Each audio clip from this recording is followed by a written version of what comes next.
how can we find out a time complexity of an algorithm or for a method? Is the time complexity for an algorithm only, or can I write a time complexity for a sample method?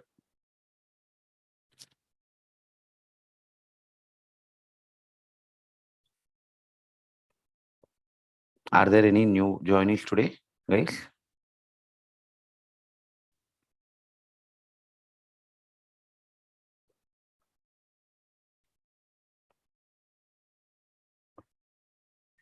So the time complexity of an algorithm, we can write a time complexity for a sample method, and then we can also write a time complexity for a algorithm. It is not just only for sorting or searching will have a time complexity. Any sample, just a display method, show method that we have written, we can write a time complexity. Denoting the time complexity in terms of time. That means the time taken by this method is, if I say it takes 10 minutes, it takes 15 minutes, that is not the right, because it depends on your hardware, right? If you have 15 GB RAM or 20 GB or 32 GB RAM, then it takes less time. Or if I have 512 MB RAM, it takes more time. So it depends on hardware. So denoting how much time is taken by the program in terms of time is not the right approach. That's where we went for quadratic equation. So that is nothing but, if you look at some of the time complexities that we have found out yesterday. See, if I have a sample method, if I have a M1 method, I have sysout statement. How many times this will execute? Only one. So at net, what is the time complexity? Big O of 1. Big O is a notation that is used for denoting the time complexity. If inside the M1 method, if I'm writing a for loop, how many times this first for loop will execute, guys? For loop, this statement, first statement? N plus 1, correct? And internal statements is n times. Total, it will be like some 6n plus 1 here, or 7n plus 1. Since n, 7 and 1 are constants, so we are removing. So the time complexity of this for loop or M1 method which has a for loop is big O of n. Similarly, whenever we are using a bubble sort, this is the program that we have written for a bubble sort. The outer loop executes for n plus 1 times. For each I value, inner loop will execute. That means if the outer loop is executing for n times, then can I say inner loop will also execute for n into n plus 1 times? And these statements will execute n square times. So if I sum up all of this, my time complexity will become 6n square plus 2n plus 1. If n is a higher value, compared to this higher value, remaining constants, I can remove it. So that's the reason I came out. What is the time complexity of this algorithm of bubble sort? The worst case, big O of n square. Big O of n square is the worst case time complexity, right? So this is what we have discussed in the yesterday class. So does anybody has any questions? No. No. Are there anyone who joined newly, guys? Yeah, Karthik, I got late. I just joined, and Okay. it's my first class. I just saw your first session. I got time to saw just your first session. Okay. But I'll try to follow. Yeah. So this is the last demo class. So you are aware of the course content and then fees and all, right? Since you Yeah, said I you saw that watched. session where you explained all the details. What are you gonna explain and everything? Yeah. So in the chat, I will be sharing by the end of the class. I will be sharing the remaining class videos as well, or those are available in the YouTube. You can watch that too. Sure. And if you are, so today is the last day. I mean, the last demo class. If you are Okay. interested, you can enroll for it so that Sure. you can join the upcoming classes. Sure. Thank you. So what we have discussed in the past 3 classes is the bubble sort. What is the algorithm for a bubble sort? How can I convert the algorithm into a coding? I mean, first we'll write a pseudocode, and then how the pseudocode can be converted into a normal Java code. Once we convert, what is the time complexity? So that is what we have discussed in the past second, third, fourth classes. Okay. Is it from 7:15 or 7? It's 7:15. Okay. 7:15 a.m. to 8:15 a.m. Okay. Okay. Thank you. I kept that because some of the people who are going to office, sometimes you might see that the bus is coming at sharp 8:30 or something, right? Yeah. So if I stop 8:30, they are getting late to the bus, like who are going using the office transport or college transport, etc. So that's the reason I went for 7:15 to 8:15. Okay. I saw it in 7 o'clock, so that's why I'm checking. Thank you. Yeah. Hi Karthik, Ishan here. Today Yeah. is my first class. Actually, I don't know about anything about this class much. So, okay, I will connect you after this class or will ping you. Yeah. Okay. Okay, So thank this is basically about advanced data structures. Okay. Yeah. So we completed 4 classes, 4 demo classes. Today is the last demo class. Okay. So by the end of the session today, I will ping all the remaining videos, links, or you are also going to get an email from the Ashok IT, which will have all the class links. Okay. You can watch that. So basically in this one, in this course, this entirely course is of 2 types, collections as well as the advanced data structures. So collections, we just completed it, and advanced data structures is the classes that are going now. In this advanced data structures, we'll look at all the sorting algorithms. When you say sorting algorithm, bubble sort, insertion sort, selection sort, merge sort, two-way merging, quick sort, and heap sort. And for this one, we are going to look at what is the time complexity, what is the space complexity.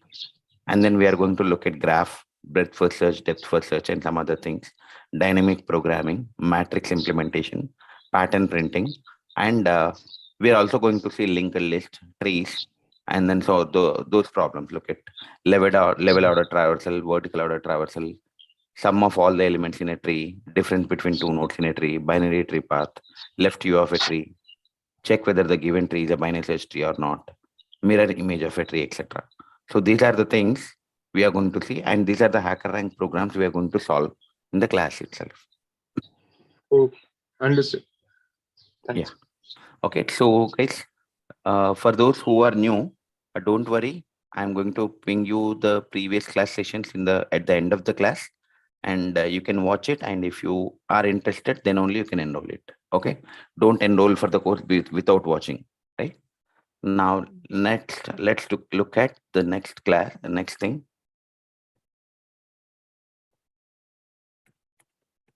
So today we are going to look at selection sort.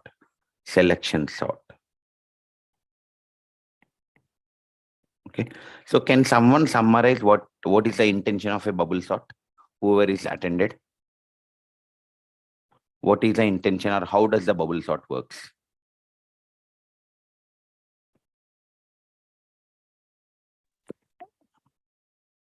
We try to compare the first element in the experiment. Pradeep, I see there is some background noise from your end. I'm not able to hear you clearly. Okay. Now Some introduction. Yeah, go ahead.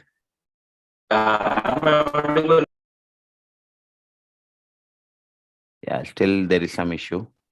Okay. Yes. Yeah. Who is there any other person who would like to speak? Algorithm for a bubble sort. Yes, correct. We will keep max element at the max index positions. Okay. So we will compare each element to the adjacent element. For example, if this is the thing, this is a given array. How do you do? What is the bubble sort algorithm? First, we will consider this first element as a max element, and we will compare it to the adjacent element. Okay. Yeah. Yeah. Is it true? No. So do we need to do swapping? Not required, correct? Yeah. Then what else I will do? I will compare with 9 greater than 11. Is it true? No. 11 greater than 15. Is it true? No. That means No. I will take one number and compare with the adjacent number until I found out a big number, right? Yeah. So 15 greater than 7. Is it true? Yes. Then I will Yes. swap. Okay. 5, 9, 11, 7, 15, 0. And then 15 and 0 I will. 15 greater than 0. Is it true? Yes. Then 0 will come here and 15 will come here. Can I say I have to stop because I have reached the last element? Now this is one iteration. After one iteration, what is the max number, guys? 15. Is it present at what location? Last location. If I continue again, what is the second max number? 11. 11 will come into last but one position, correct? So this is how we have seen how does the bubble sort will work. In the idea of a bubble sort is in the first iteration, first maximum value will be at the end. Okay. Now let's come into the selection sort. In the selection sort, it is opposite. Karthik, one question here. So will it iterate the last numbers during the iteration, or will, as we reach the highest number, will it also consider that number? No, second time onwards, you don't need to. Yes. Okay. So in the second iteration, you already know that you find out that 15 is the last higher element or largest element, and you kept it last position, right? So second time, next what you have to do? See here 15 has come, here 0 has come, here 7, 11, 9, 5. Now you know that this is sorted. So next you have to do the sorting between these numbers only.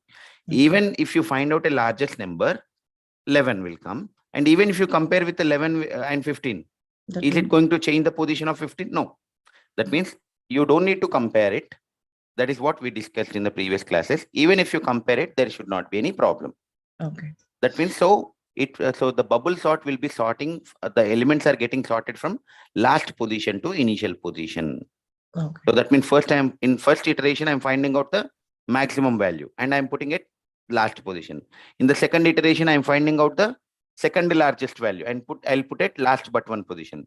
Third iteration, third largest value and last but three position. Got it. And one question seems to be silly, but why it is named as bubble sort? Any reason behind that? So it's what you are doing is you are shifting. Let's see, for example, now what I have done. If you look at another example, what I have given, at each position you are comparing the adjacent element and you're shifting towards right side. See here, if I take these are the numbers, these are given number 5, 31, 7, 45, 64. First I will compare 5 greater than 31. For example, these are an array. Okay. 5 greater than 31. Is it true? No. Next, 31 greater than 7. Is it true? Yes. That means this 31, I'm bubbling towards right side, correct? Because, so what is the idea in the bubble sort? We are finding out a highest element and the highest element should be at last position of the array. What is the last position? Where do you get towards left side or right side in array? Right side. Right side. That means you are shifting towards right side. See, then 7 will come here, 31 will come here. 31 greater than 45. Is it true? No. That means now you are taking 45 is greater than 60. Is it true? No. 60 greater than 4. Is it true? Yes. Then 4 will come here, 60 will come here. That means you are shifting towards right side. You're bubbling towards right side by finding out the highest element. Hence it is called as a bubble sort. Okay. Thank you. Yeah. Okay. So now when it comes to the selection sort, so the selection sort is opposite, entirely opposite to the bubble sort. In the bubble sort, in the first iteration, I am finding out a maximum value and putting it last position. So in the selection sort, what do is we find out a min element and minimum element in an array. Where that should come, guys? Whenever I say sort, by default, it follows the ascending order only. Okay. So if I find what is the minimum element in the array, in this array, given array? 5. Minimum element. 2, correct? Now, where do you expect this 2 should come whenever I sort the array? Index 0. Index 0, correct? That means this value should be kept at index 0. Okay. Now, so what is the second minimum value? 5. 5. Where that 5 should come? Index 1. At the Index first 1. index. Yes, correct. So that means, so now my intention is to get the data, sort the array and find out a minimum value and put it, do the sorting from the initial position, which is quite opposite to the bubble sort. Okay. Now, how do we do? So first, whenever I start the logic, I do not know. I'm assuming that at index 0, at I equal to 0, in index 0th position, I'm assuming that whatever the value is there, that is a minimum value in the entire array. I'm assuming. Okay. So whenever I start my logic, I'm assuming that at index I equal to 0th position, whatever the value is there. What is the value at I equal to 0? 5. I'm assuming that this 5 is the least value in the array. And I will check, is there any value present in the array which is lesser than 5? Then I will consider that as a minimum element. That means I am trying to find out at which index the minimum value is present. Let me write here. Try to find out at which index min value of the array is present. And then swap with ith position. Okay. Now at starting, I have taken at I equal to 0. At 0th index, I have one value called 5. I am assuming that that 5 itself is the least value. Now I will compare this 5 with the rest of the array. So whenever I take this value, where should I start? I have to compare with this element, correct? So 9 greater than 5, or else I would say 5 greater than 9. Is it true? No, sir. Okay. Next value. That means what I am trying to do in the selection sort? Try to find out a element. Try to find out an index at which, let me write here. Index at which. So try to find out an index at which minimum value of the array is present and then swap with ith position. Now, I'm assuming that at 0th index, whatever the value is there, that is nothing but 5. So that 5 itself is a minimum element in the array. That is, I'm assuming whenever I'm starting the logic. Now, in order to know whether it is a smaller number or not, remaining elements of an array, I have to compare with this 5. So I'm comparing this 9. So 5 greater than 9. Is it true? No. That means even after comparison, what is the conclusion I got? Still 5 is a minimum value. Am I right? Yes, sir. So whatever the assumption I made, that is corrected. Then next move. Again compare 5 with rest of the array. So I will compare with 11. Is it true? No, sir. Okay. Now again 5 greater than 15. Is it true? No, sir. Karthik, just one question. We are trying to take greater than. Why we are not taking less than? It doesn't matter whatever you take. Okay. My intention is to find out a minimum value. Whether you write a greater value or lesser value, it doesn't matter. Okay. Okay. Okay. So not fine. Now let us take 5 greater than 3. Is it true? Whenever the condition is true, what does it mean? I assumed that at 0th index, I have a minimum value. But at which index you found a minimum value? Whenever this condition is true, what does it mean? Can I say that there is some number in the array which is lesser than your assumption? Am I right? Yes, sir. Yeah. Yeah. So at which index? This is a 0th index, this first index, this second through 3, 4. That means at 4th index, I found the minimum element than 0th index, correct? Yeah. At Yes, this sir. point of time, at 4th index. Now, can I say now, I assume that 0th index is a lesser value and I compared. Now, at 4th index, I equal to 4, I got some value, that is a 3. Now, rest of the array, do I need to compare with 5 or do I need to compare with 3?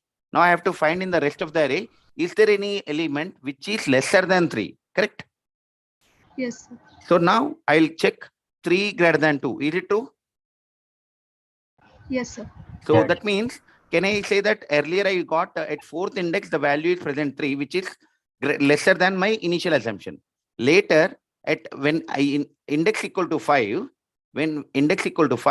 I found one value that is 2, and that is also lesser than the index 4. Done. Now, do I have any elements to sort or compare? No, sir. Now, that means after completing the iteration, at which index I found the minimum value? At which index? 5th. Okay. So that means at 5th index, I found a 5th. I'm talking about an index, guys. I'm not talking about a value. After one iteration, you are finding out at which index you found a minimum value. At 5th index, I found a minimum value. You tell me what is the right position for this 5th value in the array? Zeroth index. 0th index, correct? Because in the entire array, you are finding out a minimum value. Whenever you say ascending order, what does it mean? Lower number should come in a 0th position. Next lower will be 1 position. Next lower will be 2nd position, like that. So my intention in the selection sort is to find out a what you call index at which position the minimum value of the array is present. Now at 5th index, the minimum value is present. Then I have to sort that with a 0th position, correct? Now can I say my array will become 2? So that means this 5 will go here and 2 will come here, correct? Now 2 comma 9 comma 11 comma 15 comma 3 comma 5. Can I say this is my this is my output after completion of one iteration? Yes, sir. Yeah. Now out of this array, can I tell that this number, this element is sorted now? Yes, sir. So next time, so that means if you look at the bubble sort, in the bubble sort, what are you doing? You are finding out a highest number and putting it last position. In the selection sort, you are finding out a minimum element at which index the minimum element is present and you are putting it 0th position. So can I say it is opposite you are doing? Yes, sir. Yeah. So next 2 is completed. Where should I start my logic? When I equal, now I have to assume. So earlier I have assumed at 0th position, I have a minimum value. Done. I compared the first minimum and then swapped with the ith. Look at here. Swap with the ith position. So as I mentioned, you found out the index at 5th index, the minimum value is present. Did you swap with what location? 0th location on 0th element only, correct?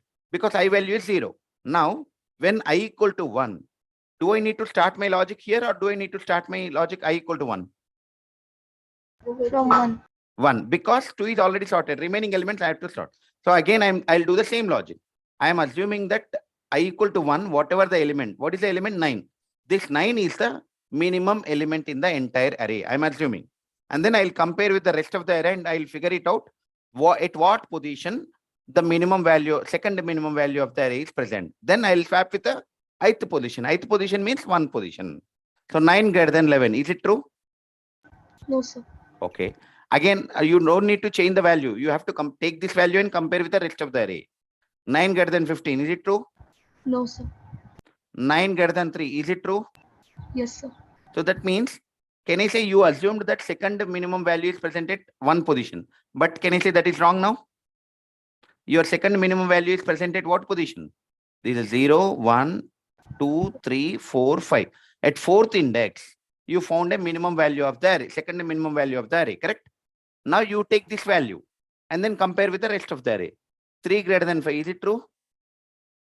No. No, sir. So that means after so do I have to go further? No. No, I have sir. reached the end of the loop, correct? So the loop will break. Now, after, so can I say I equal to 1 iteration completed? After completion of I equal to 1 iteration, at which index second minimum value is present? 4th index. 4th In index. 4th index, correct? Yeah. So this 4th index I have to shift with, I have to swap with which index, guys? First index. First index. First index is nothing but which variable is holding 1 Nine. in this example? 9. I. So if you look at my, whatever the lines I have written, try to find out an index at which the minimum value of the array is present. You're not finding out a min value. You're finding out a minimum value is present at which index, correct? And then swap with the ith position, correct? So when in the first iteration, I did swap with a 0. Now in the second time, I equal to 1. That means, can I say 9 will go here and 3 will come here and 9 will go here, right? My array will become 2 comma 3 comma 11 comma 15 comma 9 comma 5, correct? So can I say these two are sorted now? Yes, sir. So now I equal to 2 if you take, can I say now same logic? I will assume that at whatever the I value at that position, I am assuming that the minimum value of the array is present. 11 greater than 15, true? No, sir. Now 11 greater than 9, true? Yes, sir. So that means, can I say at this point of time, this is the minimum value? Yes, take that value. This is the index and the value is 9. 9 greater than 5, is it true? Yes, that means this is a minimum value in the entire array. Now this I have to shift with a I equal to 2. Can I say now the value will become 2 comma 3 comma, this will be 5. shifted, correct? Yeah, 5 comma 15 comma 9 comma 11. Okay, now these three are sorted. Done. I equal to 3 again. Now I will, so 3 means 15. 15 greater than 9. Is it true? Yes, sir. Yes, that means this is the minimum value. Now 9 greater than 11. Is it true? No. No, sir. So that means you are done. Can I say this will be shifted now? Yes. 2 comma 3 comma 5 comma 9 comma 15 comma 11. Can I say these four are sorted? Yes. Now next I equal to 4. 15 greater than 11. Is it true? Yes. That means you need to shift it, correct? So 2 comma 3 comma 5 comma 9 comma 11 comma 15. Can I say your array is sorted now? Yes. So this is about a selection sort. So here what are you doing, guys? Can I say you are selecting the position at which the minimum value is present and then you are swapping with the ith position. So can I say that you are selecting, right? You are comparing with each element. You are assuming that at 0th position, the value, whatever it is present, that's a minimum value. And you are comparing that element with rest of the array and finding out at which index the minimum value of the array is present. That means you are selecting that index and then swapping with ith position. Hence, it is called as a selection sort. Hence, it is called as a selection sort. Any questions, anyone? No. So the new joiners especially, do you have any questions? I'm confused with bubble and selection. Like bubble, whichever index we find lesser or greater, we swap. So in the bubble, we always look at, so the idea of a bubble sort is try to, you start with 0, compare with the adjacent element. If any element, see for example, in this one, if I do bubble, so I'll check with 5 greater than 9. Okay. Now, is it true? My intention in the bubble sort is higher False. element should be at last position. Is this true? No, can I say it is not true? That means, can I say this is in the proper order only, correct? Yeah. 5 is lower position, 9 is greater. Now you take, that means I am trying to find out at lower position, do you have a higher element? Okay. If it is there, then you shift it towards right side. But here in the selection sort, what I am doing, I am not doing a swapping immediately. I am taking it one value and then I'm comparing that value with the rest of the array until I find minimum value. Once I find a minimum value, I'm taking that element as a value and then I'm comparing with the rest of the array. Yeah, correct. Okay. So in the bubble sort, what are you doing? You are comparing with the adjacent element. So so here in this one, for example, if you have 15 and then 9. So 15 greater than 9. Is it true? Yes. So that means at 15 at what position? What index? 0. And 9 is at what index? 1. Is it a right order? No, it should be swapped. So that means so whatever the value you got, 15 should be moving towards right side, correct? Or let us take 25. 25 should move towards right side. So then immediately you will swap it. Okay. Now your array will become 9 comma 25 comma 11 comma 15 comma 3 comma 2. Okay. Done. So now again you have to take this 25 and compare with the adjacent element. 25 greater than 11. Is it true? True. Yes. That means 25 is not the right position to stay here. Correct. Correct. It should. So that is what happens in the bubble sort. So 11 will come here, 25 will come here. And 25 again, you will compare with 15. Is it true? True. Yes. Then 15 will come here and 25 will come here. Now 25 greater than 3. True. True. So 3 will come here, 25 will come here. And 25 greater than 2. Is it true? True. Yeah, 2 will come here, 25 will come here. Do you have any other element to compare? No. So that means this is about a bubble sort. In the bubble sort, what happened? You are comparing. Yeah. So you are taking, so that means in a lower index, if you have a higher value, you will compare with the adjacent element and find out if it's a lower index value is bigger, you will do the swap. If it is not bigger, you don't need to do the swap, correct? Correct. But in selection sort, I'm not doing that. I'm trying to find out. So I'm taking one 0th element as a minimum value. At 0th index, whatever the value is there, I'm assuming that it's a minimum value. And same number I'm comparing with the rest of the array until I found out a minimum value. Once I found out a minimum value, this is no longer this I equal to 0 element, whatever I assumed, that is no longer a minimum value. Whichever the index I found, that I will compare with the rest of the array. That means after comparing all the values, like with all the elements, I will find out at which index the minimum value of the array is present. And then I will immediately swap with the ith position. That means if it's the 0th iteration, 0th element. If it's the first iteration, first element, I'll swap with that. So that is nothing but a selection. Yeah. Hope you understand. Yeah, Like if you watch the video, it will be more clear. got it. Thank you. Any questions, anyone?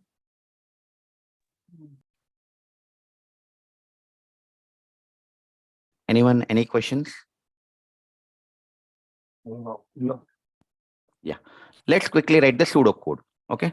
Now, if I have to write, so pseudocode, what am I doing? First of all, I'm comparing, correct? So whenever I compare, so first what I'm doing, I'm finding out that min index equal to 0, correct? Correct. We are assuming min index is 0. Okay, min index value is 0. Min index is 0 first. Okay. Now, and then I'm comparing, if you like, that means let us take the 5 only.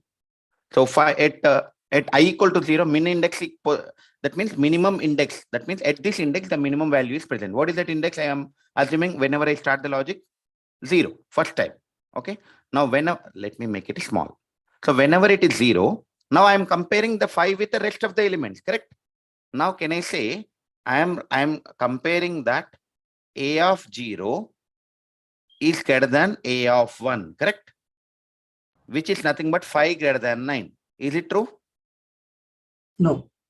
Now, so that means, can I say I am repeating the logic again? 5 greater than 11. If it is not true, can I say again I am comparing this 5 with 11 also, correct? Yes. That means I am repeating. What should I do? If this is a if condition, can the if condition can be repeated? In Java, can the if condition be repeated, or how many times the if condition will execute? One time. One time. Only one time. But I have to loop it, correct? Yeah. I have to do this condition for the entire array. So that means, can I say I have to go for a loop? Yes, for each. Yeah. You can go for a for or while, anything. Okay. For. Now, when minimum index equal to, so where am I starting my logic? Always? 0th index. I am starting 0th index, the comparison. Can I say I plus 1? So for say j equal to 1, correct? Let us take, you started with a 9, correct? And j less than length. J plus plus. Now, can I say here, instead of writing the hard coding the values 0 and 1, can I hard code the value as a min index mi and here the j value, correct? Mi and j. So now minimum index you assume that 0. Now a of 0. Now let us do, when j equal to 1, what does the if condition looks like? If a of 0 is greater than a of 1, which is nothing but 5 greater than 9. Is it true? No, sir. No. Now next, what do you do? Next increment, j value will increment. J will become 2. Now a of 0 greater than a of 2. A of 2 is nothing but 5 greater than 11. Am I following the same thing, whatever I told? See, first I checked with 5 greater than 9. Next, 5 greater than 11. Is it true? No, sir. Now again, j will be incremented. J value will become 3. A of 0 greater than a of 3. A of 0 is nothing but 5. A of 3 is nothing but 15. Is it true? No, sir. Now j value will become 4. When a of j greater than a of 4. So 5 greater than 3. Is it true? Yes, sir. So whenever it is true, what are you changing? Can I say at the first index, at first time, I thought that minimum index at 0th position, correct? Now, is the minimum value after doing this comparison 5 greater than 3? At which position you found out a minimum value? Fourth index. That is nothing but which variable in this example? Which variable is holding 4? J. J value is 4, correct? Yes, sir. So that means, can I say I have to change my index, minimum index? Min index equal to J. What does it mean? That means you assumed that at 0th index you have a minimum value. But after doing the comparison, whenever this condition is true, what does it mean? J index will have the minimum value, correct? Yes, sir. So I am reassigning that min index equal to J. So what is my min index? My min index is no longer 0. Now my min index will become 4. Now what I do? A of 4, that means I have to compare this 3 with the rest of the array. Now A of 4 is greater than J value will become 5. So this length is 6. 5 less than 6, true. So A of 4 less than greater than A of 5. A of 4 is what? 3. 3 greater than 2, correct? Yeah. Yes, So sir. is it true? Yes. True. So whenever this is true, that means again, what is the meaning? You found the minimum value is at jth index. So your min index will become 2. Sorry, what is the index of J? 5. Min index will become 5. Now J value will be incremented. J will become 6. 6 less than 6. Is it true? No. No, sir. That means, can I say this loop is broken? Yes, sir. So once this for loop is broken, where do you see after for loop is completed? Can I say the inner for loop, this for loop, whatever I have written, can I say this is the point comparing with all the elements, and once the for loop is broken, can I say you found it the minimum index, correct? At which the minimum value is present in the entire array. Yes, sir. Now this, can I say, so this is when I equal to 0, correct? Now that means, can I say this minimum index value, minimum index is 5. Whatever the value at present in 5th index, I have to swap with the 0th index. Am I right? Yes, sir. So that means I have to take one temp variable. Out of this for loop, I am writing temp equal to A of min index. A of min index equal to A of 0 or A of I. A of I equal to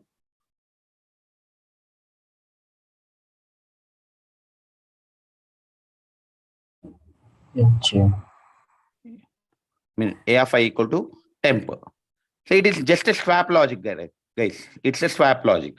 So I'm swapping with min index with the ith position. Done.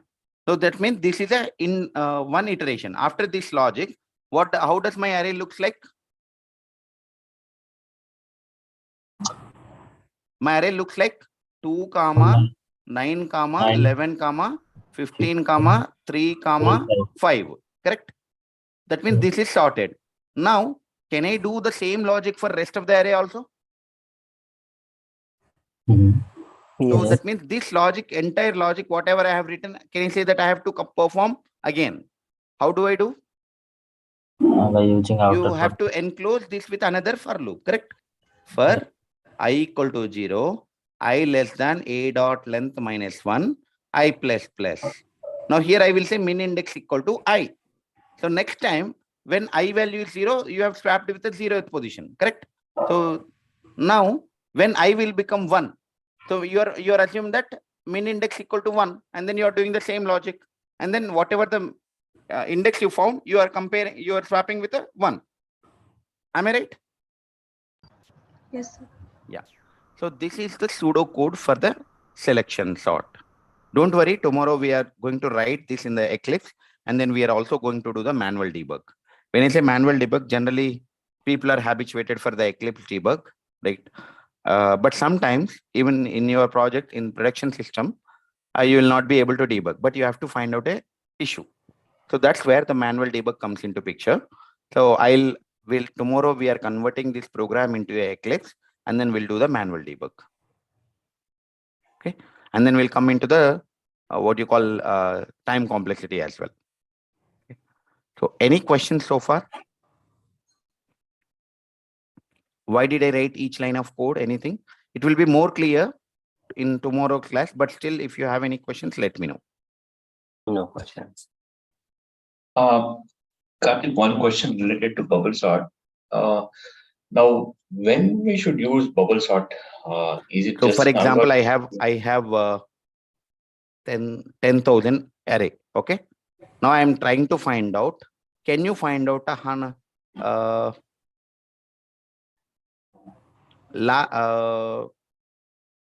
last 100th value from last?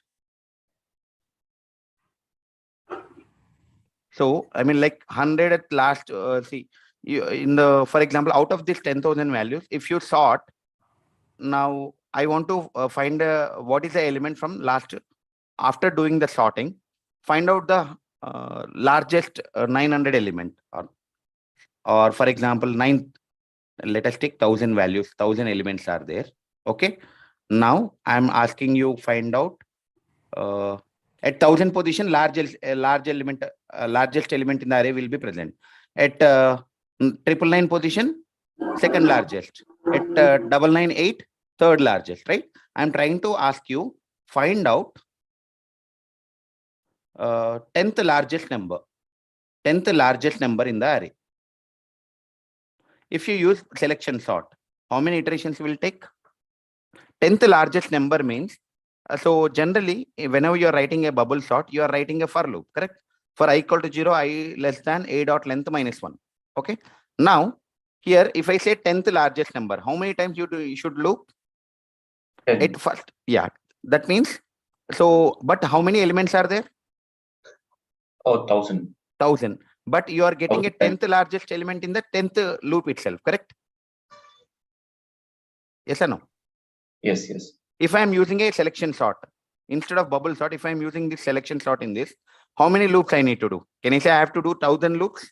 Then only I will get a, because this is not the correct selection. If you want, if you have some bunch of numbers and you want to find out the nth largest number with a less iterations, which you will go? Will you go for selection sort or will you go for bubble sort? Bubble sort. Yes. And for example, find out the 10th least number, then which you will go? Selection. So Again, Yes. bubble sort on. Bubble sort will take give you the, see, out of 1,000 numbers, if I am asking you 10th minimum value, then how many iterations you have to do? 1,000 minus 10, 990, correct? 990, yeah. But if it is a selection sort, how many iterations? Only 10. yes. Yes. So that means you don't need to sort the entire array. You loop it for 10 times and then you will get the value, right? Outer for loop, you do it for only 10 times. Inner for loop, you have to do the entire array comparison, but outer for loop, you have to do for 10 times only. So what you can do, Pradeep, you just take some numbers, give 30 numbers or 40 numbers, and check outer for loop, you repeat it only for 3 times. And you look at the output. You will get the third highest value. If it is a bubble sort. If it is a selection sort, you will get the third minimum value. So if that is a scenario, you have to go for this one. But irrespective of that sorting, then you have to go for a merge sort. Merge sort is the better one, but we still have to see that. Hope your question clear. Yes, sir. Any other questions, anyone? Sir, if that particular array contains the duplicate elements, for example, if in this case, the 14 is the highest number. If I contain the 14, so it depends on the position, which position you want. Generally, whenever they are giving for a sorting, they don't give you the duplicate. If they are duplicate, if they are giving you the duplicate numbers, then for example, in the array, you have duplicate numbers. But if I give you the object, which element will be deleted? The first occurrence or last occurrence, correct? yes, yes. Yeah, same thing you can do. But generally, that is not the right question to ask. In some interview, I faced this. So First then of all, it depends. So if you have a duplicate numbers, Mhm. yes, once you get a, now whenever you see, you continue to do the algorithm, correct? Even if you have a duplicate numbers, if you are using a bubble sort, it will sort it from the highest number, right? See, you are not putting a greater than symbol, correct? See, if I have a duplicate number 2 14s, okay? At 0th value 14 is there, at 5th index 14 is there. 14 is greater than 14, is it true? false. So that means it will still do the sorting, correct? Yes, yes. Yeah. So it will still do the sorting. You can try with taking a duplicate numbers also. Okay.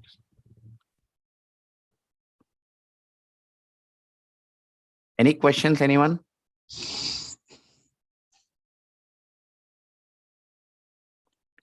So for those new joinees, guys, you will be getting an email from the Ashok IT. If you are interested to, so watch the previous videos. And if you are interested, you can enroll for the session. Let me give you the sessions of the previous classes. If you are a part of Ashok IT group, it's already mentioned. Like if you are in the part of Ashok IT community group, they have mentioned that over there as well. Let me ping that.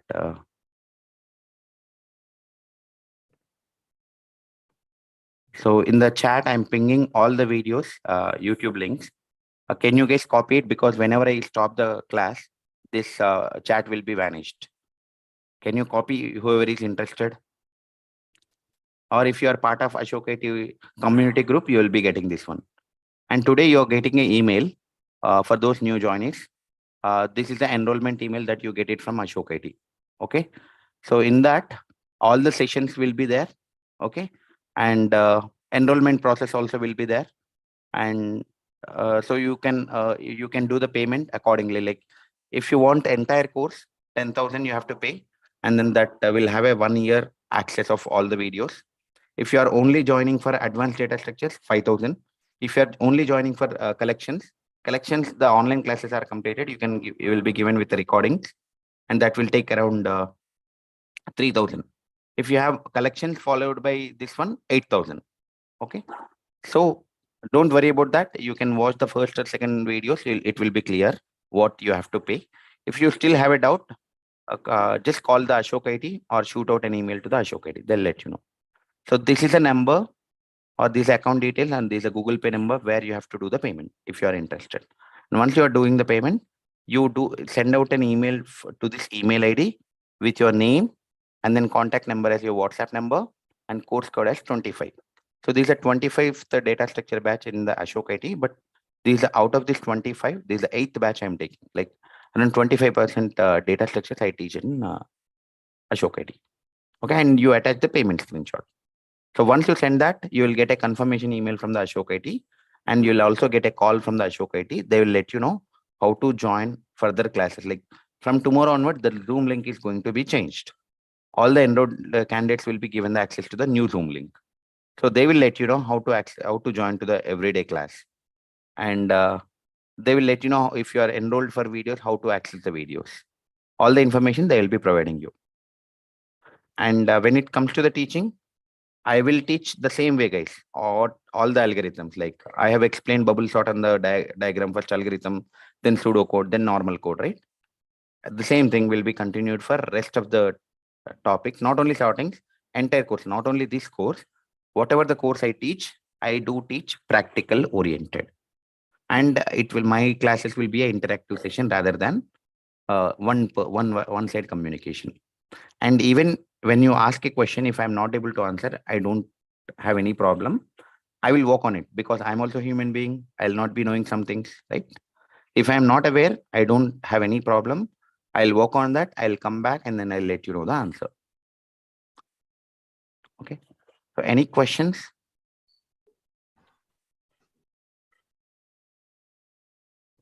Are there any students who were part of my earlier classes, guys? Would like to share some feedback, how the classes would go? Yes, sir. I'm okay. Carry on. One person.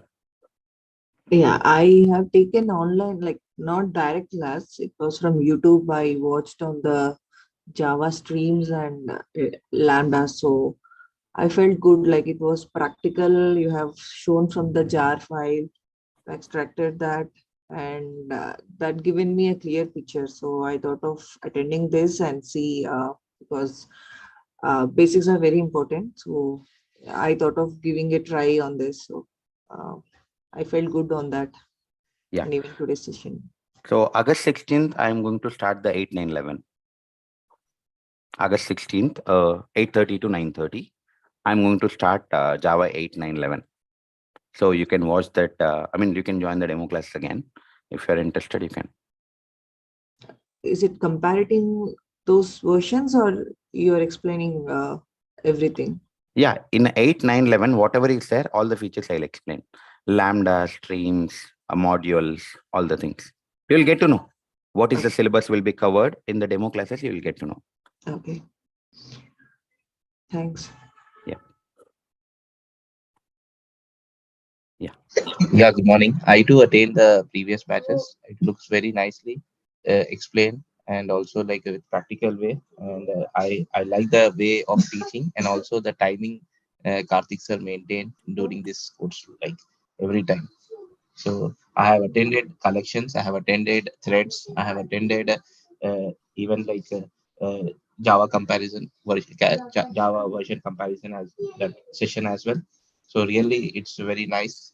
And whatever the committed dates, try to complete the syllabus. Like whatever he committed the syllabus to complete, he will definitely do with all the good information and practical way. Really like it. Thank you. Yeah, thanks, Rashid. Are there anyone who would like to proceed? These are the guys who joined my earlier session because I'm not into a regular teaching. I also work like you guys. So I do teach. I have a passion of teaching, not only for the sake of money or nothing. I have interest because that's how I learned in my initial, not only in my college, everything I have learned. That's how I learned. So that's how I have a passion towards teaching. So are there anyone who would like to share a feedback? Yes, sir. I'm also part of your previous batches. First of all, I have joined in Core Java. I joined in Java 8, 9, 11. After that, I joined your Core Java batch also. The teaching was very well because if you stuck anywhere, sir wants to debug the code from there itself.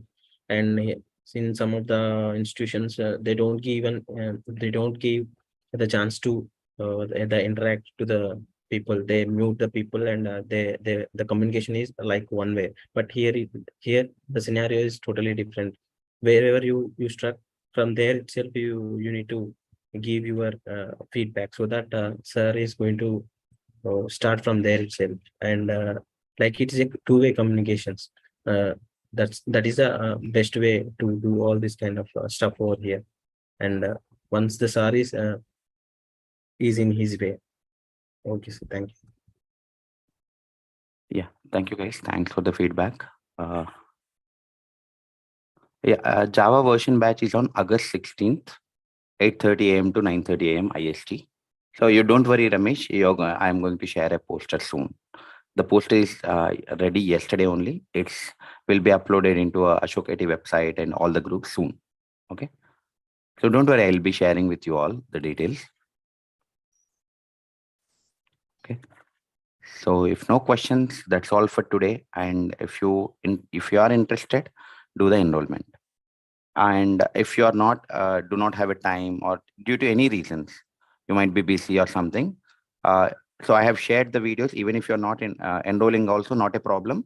But just watch the videos that I have shared above, copy it from the chat so that it might be useful for you in your career, like maybe in some of the interviews, or it might give you some information. Okay.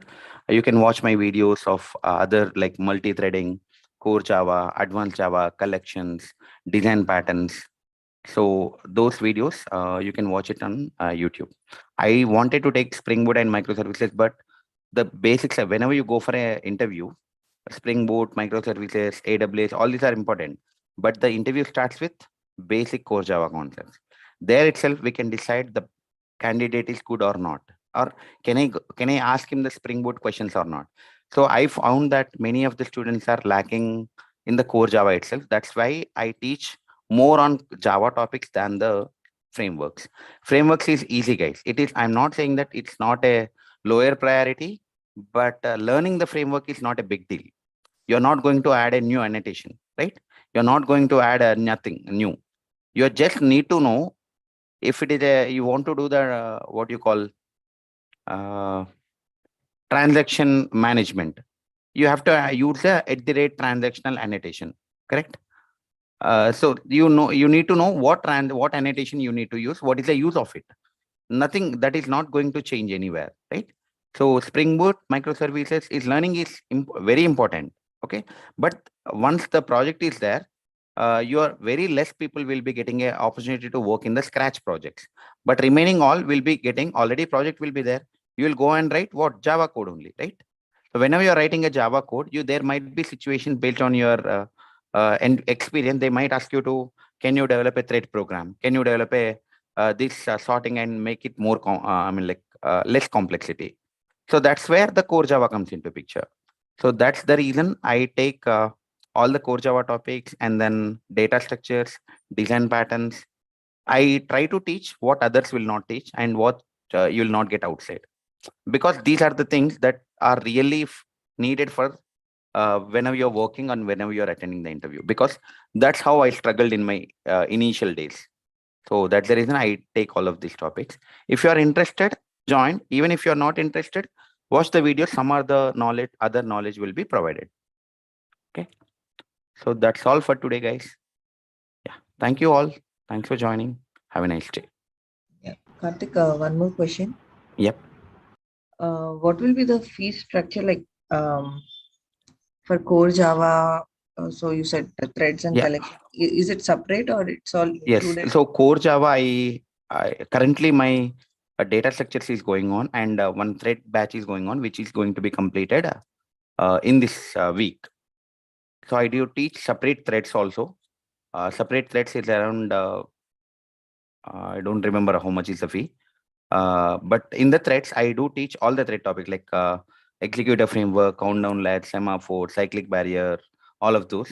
And in the collections, I do teach linked list, tag, queue, trees, tree map, tree set, internal implementation of all the collections. Okay. And design patterns, I do teach. But currently, my ongoing batches are advanced data structures, which you are joining, which you are listening now. And the other one is we are going to complete the multi-threading in this week, and next week, like when I say August 16th, the Java 8, 9, 11 is going to start.